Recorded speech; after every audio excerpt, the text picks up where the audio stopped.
दोस्तों HPSC ने SDO की रिक्रूटमेंट 153 वैकेंसीज निकाली थी 8 अगस्त को। पर अब जो हुआ है ये बिल्कुल भी ठीक नहीं हुआ, तो इसीलिए हमने इस वीडियो का टाइटल दिया है ये ठीक नहीं हुआ।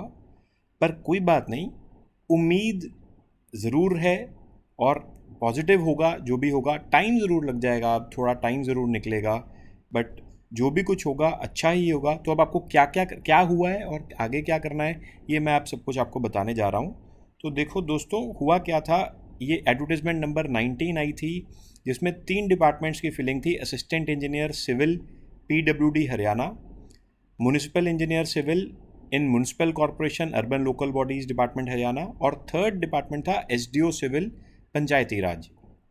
तो ये आई थी। अब क्या हो गया है कि इसको क्वैश कर दिया गया है, यानी कि इस रिक्रूटमेंट को क्वैश नहीं, इस रिक्रूटमेंट को हेल्ड इन अबेयंस कर दिया गया है। हाई कोर्ट ने इसको रिक्रूटमेंट को पॉज कर दिया है, थोड़ी देर के लिए टेम्परेरीली इस पर स्टे लगा दी है। तो ऐसा क्यों हुआ मैं सब कुछ बताने जा रहा हूँ। तो सबसे पहली बात, लास्ट जो डेट थी इसकी एप्लीकेशन की वो थी 1 सितंबर, एंड आज है 31 अगस्त। तो 1 सितंबर इसकी लास्ट रिक्रूटमेंट थी। तो सबसे पहले तो अगर आपने अभी तक इस रिक्रूटमेंट में अप्लाई नहीं किया तो मैं सबसे पहले बोलूँगा कि ये अप्लाई ज़रूर कर दें, क्योंकि अभी तक HPSC ने ये लिंक विड्रॉ नहीं किया है अपनी वेबसाइट से। तो आपने अगर अभी तक अप्लाई नहीं किया है ये अप्लाई कर दें, क्योंकि कोर्ट में जब मैटर चला जाएगा उसके बाद मान लीजिए ये रिक्रूटमेंट को ठीक कर कर दोबारा से मॉडिफाई कर कर दोबारा से करा जाएगा, तब शायद HPSC दोबारा से एप्लीकेशंस स्टार्ट ना करे, एप्लीकेशन विंडो ओपन ना करे। तो जो स्टूडेंट्स ने एप्लीकेशन में उस टाइम पर अप्लाई इस बार कर दिया होगा शायद उन्हीं को मौका मिले। तो इसलिए ये आप चांस बिल्कुल मत लें। अब देखिए हुआ क्या है, 8 अगस्त को ये अनाउंस हुई थी जिसमें PWD B&R में 80 वैकेंसीज आई थी, म्यूनसिपल कॉरपोरेशन में 47 वैकेंसीज थी और पंचायती राज में 26 वैकेंसीज थी। अब एज लिमिट इसमें बताई गई थी, candidate should not be less than 18 years and not more than 42 years. अब यहाँ पर ध्यान रखने वाली बात यह है कि as per the service rules, ये देखिए ये नोटिफिकेशन में क्लियरली लिखा गया था as per the service rules.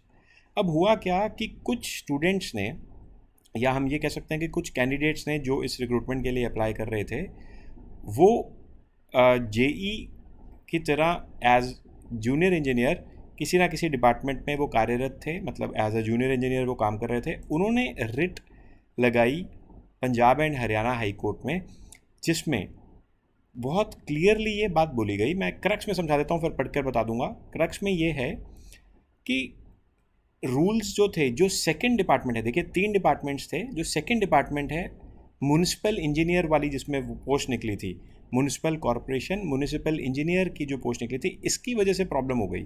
First और थर्ड डिपार्टमेंट ठीक थे, उसमें कोई प्रॉब्लम नहीं थी। इसमें 47 वैकेंसीज थी, इसकी वजह से प्रॉब्लम हो गई। प्रॉब्लम हुई वो क्या थी, प्रॉब्लम थी, देखिए ये मैं लाइन पढ़ रहा हूँ। The Haryana municipal corporation employees recruitment and condition service rules 1998, ये सर्विस रूल्स थे 1998 के, जिसमें रिक्रूटमेंट एंड कंडीशंस बताई गई थी हरियाणा म्यूनिसिपल कॉरपोरेशन की। पर इस रूल्स में they do not contain the post of municipal engineer, मतलब वो सर्विस रूल्स जिसमें रिक्रूटमेंट बताई गई थी उसमें ऐसी कोई पोस्ट ही नहीं है म्यूनिसिपल इंजीनियर जिसका नाम हो। ये जो म्यूनिसिपल इंजीनियर पोस्ट है ये सिर्फ़ और सिर्फ हरियाणा म्यूनिसिपल सर्विस रूल्स 2010 में है। पर ये तो सिर्फ़ और सिर्फ एम्प्लॉयज़ के लिए एप्लीकेबल है, ये रिक्रूटमेंट के लिए नहीं है। आप समझो बात को, जो 1998 के सर्विस रूल्स आए थे उसमें वो पर्टेन करते हैं रिक्रूटमेंट को, पर जो रिक्रूटमेंट को सर्विस रूल्स पर्टेन करते हैं 1998 वाले, उसमें तो आपने म्यूनिसिपल इंजीनियर का नाम ही नहीं लिखा हुआ। वेराज जो 2010 वाले सर्विस रूल्स हैं जो एग्जिस्टिंग एम्प्लॉयज़ के लिए हैं, मतलब अगर आप ऑलरेडी म्यूनिसिपल कॉरपोरेशन के एम्प्लॉई हो तब आपके लिए सर्विस रूल्स 2010 के लागू होंगे, पर उसमें तो है म्यूनिसिपल इंजीनियर का नाम। तो कोर्ट ने कहा कि भैया जो रिक्रूटमेंट हो रही है वो 1998 के सर्विस रूल्स के अकॉर्डिंग होनी चाहिए, एंड वो जो सर्विस रूल्स हैं जो रिक्रूटमेंट को देखते हैं उसमें तो म्यूनिसिपल इंजीनियर है ही नहीं। तो सबसे पहले उन सर्विस रूल्स को अमेंड किया जाए। तो अब उनको अमेंड करने के लिए कोर्ट ने एक डायरेक्शन दे दी है, और इसीलिए ये बोल दिया है कि in the mean time the इम्प्यून्ड advertisement dated 8th August shall be kept in abeyance, मतलब टेम्परेरीली इसको रोक दिया जाए, और इसकी जो नेक्स्ट डेट डाली गई है वो 19 जनवरी 2026 है, 19 जनवरी 2026, यानी कि 6 महीने के लिए इसको धकेल दिया गया है।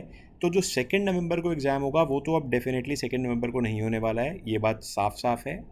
ये अब एग्ज़ाम बाद में होगा। तो अब यहाँ पर अब आपको करना क्या है, सबसे पहले मैं बता चुका हूँ आपको, अगर एचपीएससी में अभी मौका मिल जाए तो एचपीएससी में अप्लाई ज़रूर कर दें अगर आपने अभी तक अप्लाई नहीं किया है।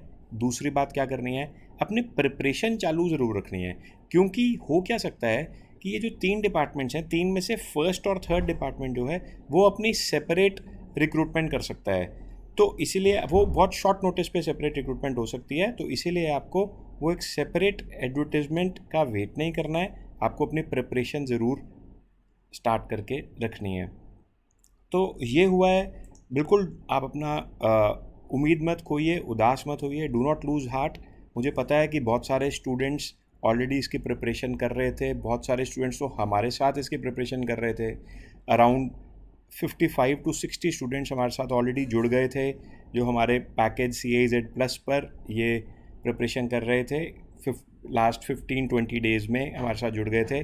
तो मैं उन सबको यही बोलूँगा, कोई बात नहीं, आपके जो पैकेजेस हैं, जो हमने आपको स्टडी पैकेज दिया है, वो एप्लीकेबल रहेंगे इवन बियॉन्ड 2 नवंबर। वो 2 नवंबर को अब नहीं ख़त्म होंगे, वो चलते रहेंगे। उसके बाद भी हम आपकी पूरी रिक्रूटमेंट में आपकी हेल्प करेंगे, और आगे भी जो भी न्यूज़ आएगी वो आपको ज़रूर अपडेट करते रहेंगे। सो आई होप आपको ये इन्फॉर्मेशन मिली, एंड आप अपनी प्रिपरेशन ज़रूर कंटिन्यू रखेंगे। Thank you very much.